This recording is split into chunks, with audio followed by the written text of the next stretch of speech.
ये आप देख रहे हैं, हम में से कोई भी तब पैदा नहीं हुआ था जब ये पिक्चर बनी थी। साहिब, बीबी और गुलाम, गुरुदत्त की पिक्चर थी, लेकिन जिस पिक्चर की मैं बात दत्त की है, गुरुदत्त की नहीं है।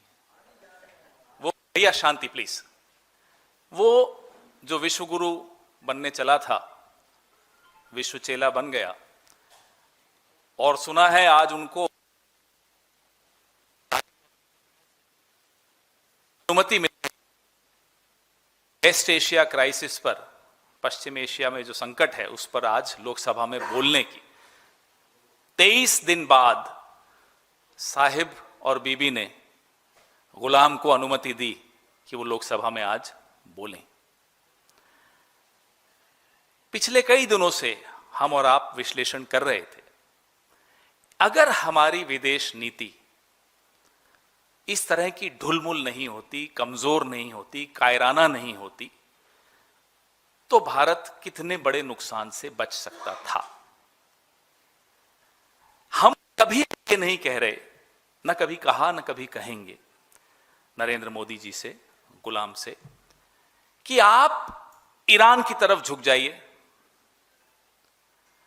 हम सिर्फ और सिर्फ इतना कह रहे हैं, कहते आए हैं, और आपसे, इस देश से, पूरे विश्व को उम्मीद भी यही थी कि आप सीधे खड़े रहिए, कि आप नियम आधारित व्यवस्था पर चलिए, रूल्स बेस्ड ऑर्डर पर चलिए, क्योंकि हिंदुस्तान हमेशा नियम आधारित व्यवस्था का हिमायती रहा है। अगर आप नियम आधारित व्यवस्था पर चलते तो आप सीधे सीधे कहते कि ये जंग गैर कानूनी है। यूनाइटेड नेशंस के चार्टर भी हैं, नियम बने हुए हैं, कौन सी जंग कानूनी होती है, कौन सी गैर कानूनी होती है, उसके नियम हैं। आपने वो हिम्मत नहीं जुटाई। आप सीधे तो दूर छोड़िए, आप बिछ गए, लेट गए, नतमस्तक हो गए, साष्टांग दंडवत प्रणाम करने लगे साहिब और बीबी को। मुझे याद है, प्रधानमंत्री जापान की यात्रा पे गए, लौटे और 24 घंटे में जापानीज प्राइम मिनिस्टर का इस्तीफा हो गया। तब भी हमने आवाज उठाई कि आपकी क्या इंटेलिजेंस है, क्या आपको इनपुट्स मिलते हैं आपके मंत्रालय से। अब इजराइल गए, 48 घंटे में इजराइल ने भारत के एक पुराने दोस्त पे हमला किया, गैर कानूनी हमला किया, अमेरिका और इजराइल ने, साहिब और बीबी ने। और गुलाम एक चमकता हुआ मेडल, जिस मेडल का ना कोई पहले इतिहास था ना कोई भविष्य है, इजराइल ने इन्हीं की यात्रा के लिए बनाया, इनको खुश कर दिया, चमकता हुआ मेडल लिए घूम रहे हैं, इठला रहे हैं, मन डोले मेरा तन डोले। ये गुलाम ने किया है, और इसका खामियाजा क्या है, इस देश को क्या भुगतना पड़ रहा है। आज 50% जो घर हैं हिंदुस्तान के, सिलेंडर की कमी है। अभी जब मैं आ रहा था तो हमारे साथियों ने मुझे बताया कि जो सिलेंडर का वजन 14.2 किलो होता है, अब उसको 10 किलो कर रहे हैं। ये गुलाम की देन है। बड़े बड़े उद्योग, छोटे उद्योग बंद होने की कगार पे हैं। कितने रेस्टोरेंट, कितने होटल बंद होने की कगार पे हैं। मोरबी के टाइल्स के जो इंडस्ट्री है उसकी हालत जाकर देखिए। देश का कोई कोना ऐसा नहीं बचा कि गुलाम की गलतियों का खामियाजा जिसने नहीं भुगता हो। 60,000 मेट्रिक टन बासमती चावल जो भारत एक्सपोर्ट करता है, अटका हुआ है समुद्र में। अगर गुलामी नहीं करता साहिब और बीबी की, तो स्ट्रेट ऑफ हॉर्मुज हमारे लिए खुला रहता, निर्बाध रूप से खुला रहता, हमें उनकी शर्तें नहीं माननी पड़ती। आपको ये अच्छी तरह से ज्ञान है, लेकिन मैं फिर भी दोहराऊंगा कि भारत जो ईरान से तेल खरीदता आया था, बार बार मुझे था बोलना पड़ रहा है, वो भारतीय करेंसी में खरीदता था, डॉलर्स में नहीं खरीदना पड़ता था। ये हमारे रिश्तों की समृद्धि थी, ये हमारे रिश्तों की ताकत थी कि हमारे फॉरेन एक्सचेंज पे प्रेशर नहीं पड़ता था। हम भारतीय करेंसी में ईरान से तेल खरीदते थे, वो पैसा भारत के बैंकों में जमा होता था और जो वो हमसे ट्रेड करते थे उसमें एडजस्ट हो जाता था। सुना है 8 देशों से अब ईरान नेगोशिएशंस कर रहा है। स्ट्रेट ऑफ हॉर्मुज में जो व्यापार होगा, उसके जरिए जो सामान आएगा, उसको लेकर उन 8 देशों में हम भी हैं। और सुना है कि अब ये 8 देश चाइनीज करेंसी खर्च करके सामान लेंगे, युआन खर्च करके सामान लेंगे। ये गुलाम ने हासिल किया इस देश के लिए। हमारे लाखों लोग गल्फ के देशों में, खाड़ी देशों में काम करते हैं, रेमिटेंस आता है वहां से। गुलाम ने यह नहीं सोचा, जिनके लिए कहते थे पापा ने वॉर रुकवा दी, यूक्रेन से हमारे लोगों को वापस लाया, कहां है पापा? हमारे खाड़ी देशों में जो भारतीय हैं उनको कब लाओगे?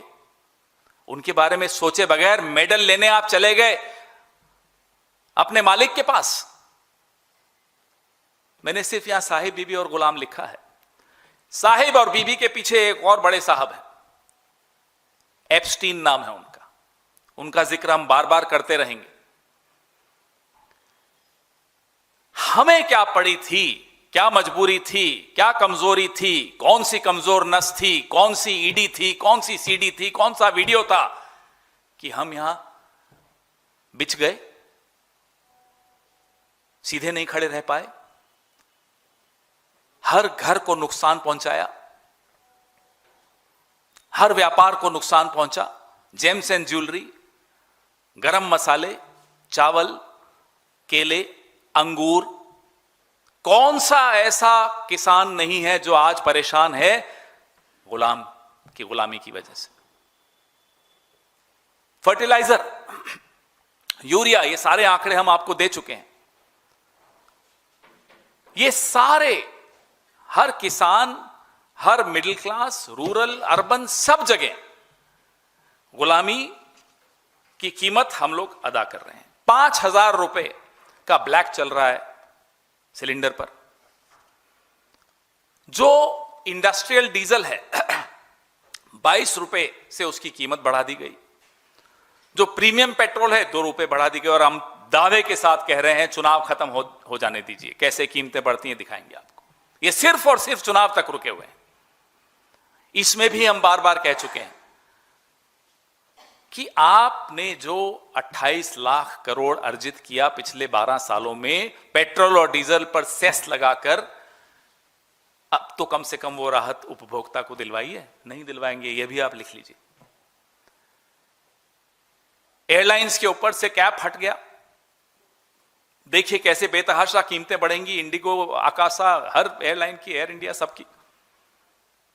ये सब इस पिक्चर की वजह से साहिब, बीबी और गुलाम। जरूरत क्या थी साहब आपको ये बेसिर पैर बात करने की? फादरलैंड, मदरलैंड, क्या था? वाहियात बात, मजाक भी ऐसा कि वाहियात मजाक। ये खीखी खीखी करके आप घूमते फिरते हैं पूरे विश्व में, लोग हंसते हैं आप पर। आपको आभास है कि आपकी क्या छवि बन गई है पूरे विश्व में? और ये छवि आपकी नहीं, माफ कीजिएगा, देश की खराब कर रहे हैं आप। ये खीसे निपोर कर विदेशों में जा जाकर लोगों से गले जबरदस्ती मिल मिलकर क्या हासिल किया साहब आपने? हमने आपको 15-20 दिन पहले जब ये जंग शुरू हुई, खास तौर पे जंग शुरू होने के बाद हमने कहा साहब निंदा कीजिए, नहीं की, हिम्मत नहीं थी। न साहिब के सामने हिम्मत, न बीबी के सामने हिम्मत। हमने फिर आपको कहा कि आयतुल्लाह खामेनेई की हत्या हुई है साहब, शोक के 2 शब्द बोलिए प्रधानमंत्री के मुंह से। आज तक शोक के 2 शब्द नहीं निकले। फिर दोहराते हैं, मत झुकिए ईरान की तरफ, सीधे तो खड़े रहिए। और अगर सीधे खड़े रहेंगे तो निंदा भी करेंगे, शोक भी व्यक्त करेंगे, और जैसा एक सभ्य देश की सभ्य विदेश नीति होती है उसका सम्मान करेंगे। यहां तो आप साहब अपना भी अपमान कर रहे हैं, अपनी कायरता के, आपकी कायरता के चर्चे पूरे विश्व में हो रहे हैं। 85% गैस जहां से आता है वो रास्ता ब्लॉक हो गया आपकी इस गुलामी की वजह से, आपकी इस कायरता की वजह से। मैंने आपको बताया, पहले भी बताया, हम कई बार बोल चुके हैं, हम परमाणु निरीक्षण अमेरिका की आंखों में आंखें डाल के 2 बार कर चुके हैं, 2 से ज्यादा बार कर चुके हैं। यह ताकत थी। बांग्लादेश बनाते वक्त भी आंखों में आंखें डाली थी हमने। क्या मजबूरी है आपकी? मैं फिर जानना चाहता हूं, हम सब जानना चाहते हैं, आपकी ऐसी कौन सी सीक्रेट्स अमेरिका के, एप्स्टीन के या इजराइल के पास या तीनों के पास हैं कि आप देश हित में सोचना भी बंद कर चुके हैं, सही कदम उठाना बंद कर चुके हैं। ब्रिक्स के अभी आप चेयर कर रहे हैं ब्रिक्स को, हिम्मत दिखाएंगे? हम बार बार ये दोहराते हैं, हिम्मत दिखाइए। एक विश्व को एक नैतिक नेतृत्व की आवश्यकता है जो हमेशा भारत ने दिया है। आप में वो हिम्मत क्यों नहीं आ पा रही? जब आइरिस देना को हमारे आंगन में अमेरिका ने टॉर्पीडो किया हिंद महासागर में, हम खामोश रहे। हमने फिर कहा निंदा कीजिए, हमने फिर पूछा आपसे कि न्यूक्लियर सबमरीन आपके पड़ोस में आ गया और आपको क्या जानकारी नहीं थी? और जानकारी थी तो आप चुप रहे। ये गुलामी नहीं है तो क्या है, हमें बताइए। एक छोटा देश, सम्मान के साथ कह रहा हूं, लेकिन एक छोटा देश श्रीलंका हिम्मत दिखाता है, कहता है अमेरिका को हम आपको अपने बेस नहीं यूज करने देंगे। और हम एक पहाड़ सा देश है, बड़ा देश है, ताकतवर देश है, 75 साल से एक ताकत, एक गुडविल, हमने एक नाम कमाया है, और हम हिम्मत नहीं जुटा पा रहे अमेरिका को एक बार आंख दिखाने की कि हमारे इंडियन ओशन में आकर आपने हमारे मेहमान को क्यों मारा। हम हिम्मत नहीं जुटा पाए ये बोलने की कि 168 स्कूल जाती बच्चियों को आपने मार दिया है, ये गलत किया है। हम ये हिम्मत नहीं जुटा पाए। क्यों? क्योंकि गुलाम डरता भी है। गुलाम इसीलिए है क्योंकि गुलाम डरता है, और गुलाम डरता इसीलिए है कि गुलाम की कुछ कमजोर नस साहिब और बीबी दोनों के पास है।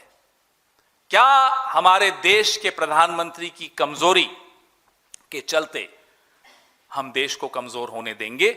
हम ये उम्मीद करते हैं कि आज हम जो यहां सवाल जो उठा रहे हैं, गुलाम के पास अभी है आधा घंटा, 33 मिनट है, पूछ ले साहिब से और बीबी से, क्या जवाब देंगे? क्या इन सवालों के जवाब देंगे? राहुल जी ने लगातार कोविड से पहले, जीएसटी से पहले, नोटबंदी के बाद लगातार चेताया था कि संकट आएगा। आप हंसी उड़ाते थे उनकी। राहुल गांधी ने फिर से आपको चेताया है कि बहुत बड़ा भीषण संकट एनर्जी में, ऑयल में, व्यापार में, अर्थव्यवस्था में आ रहा है। लेकिन हमें पूरी उम्मीद है साहिब और बीबी की वजह से गुलाम के मुंह से आवाज नहीं निकलेगी। आज भी लोकसभा में आप ये देखिएगा, जवाब नहीं होंगे। हम ये जानना चाहते हैं, आज जवाब दीजिए कि आपने निंदा क्यों नहीं की थी, आपने शोक क्यों नहीं जताया था, आप क्यों इजराइल के सामने झुक गए, आप क्यों बिछ गए, आपने क्यों देश के हितों के साथ समझौता किया? इसका जवाब आज हम उम्मीद करते हैं आप दीजिए, अगर हिम्मत है तो। लाग लपेट मत कीजिएगा कि हमारी 2 शिप्स आने दी, हमारी 3 शिप्स आने दी। चीन और रूस के लिए निर्बाध रूप से खुला रहा पिछले 23 दिन स्ट्रेट ऑफ हॉर्मुज, हमारे लिए नहीं था। ईरान की एम्बेसी ने भारतवासियों को शुक्रिया अदा किया है, कंट्रीब्यूशंस के लिए, डोनेशंस के लिए, दवाइयों के लिए। हम देख रहे थे कश्मीर की छोटी छोटी बच्चियां अपनी इयररिंग्स दे रही थी, सरकार को धन्यवाद नहीं दिया, भारत को धन्यवाद दिया। और जो राहत वो दे रहे हैं वो भारत को देना चाहते हैं। क्योंकि इस रिश्ते का एक इतिहास रहा है। ये दो सभ्यताओं का रिश्ता रहा है। सरकारें आती जाती रहती हैं, कभी कभी ऐसी नामाकूल सरकारें भी आ जाती हैं, ऐसे गुलाम लोग भी प्रधानमंत्री बन जाते हैं, लेकिन फिर भी जो बड़े देश हैं, बड़ी सभ्यताएं हैं, पुरानी सभ्यताएं हैं, वो अपने रिश्ते कायम रखना जानती हैं। बधाई देते हैं हम इस देश के करोड़ों लोगों को जिन्होंने संकट की इस घड़ी में ईरान का साथ दिया, सरकारों के बावजूद दिया। जो डिसरप्शंस आ रही हैं मिल्क सप्लाई चेन की, आने वाले 10 दिन में अगर एलपीजी शॉर्टेजेस ऐसे ही चलती रही तो दूध की पैकेजिंग पे नुकसान होगा और दूध की किल्लत महसूस होगी। ये सब आपको वहां नहीं सुनाई देगा आज लोकसभा में। इन सब असली मुद्दों पर आपको कुछ नहीं मिलेगा लफ्फाजी के अलावा, लेकिन इसलिए हम लोकसभा में वो बोलें उससे पहले हम ये सवाल पूछना चाहते हैं, क्या करेंगे आप 60,000 मेट्रिक टन चावल का जो अटका हुआ है? क्या आप गरम मसाले के जो व्यापारी हैं, मैन्युफैक्चरर्स हैं, उनको क्या जवाब देंगे? केले, अंगूर, हल्दी, ये सब परेशान घूम रहे हैं। और जेम्स एंड ज्वेलरी तो इनके अपने राज्य में बहुत बड़ा संकट है। 3,000 एमएसएमईज कर्नाटका में तबाह हो रही हैं इस 23 दिन के युद्ध में। 3,000, 15,000 एमएसएमईज जो automotive sector, garment sector, footwear sector पर सीधा सीधा प्रभाव पड़ रहा है, वो बंद होने की कगार पर है क्योंकि एलपीजी और सीएनजी की शॉर्टेज है। मंत्री संसद में कहते हैं 74 दिन का गैस है, सोर्सेस के माध्यम से कहते हैं 25 दिन का गैस है। हमें नहीं मालूम सोर्सेस सही है या मंत्री सही है।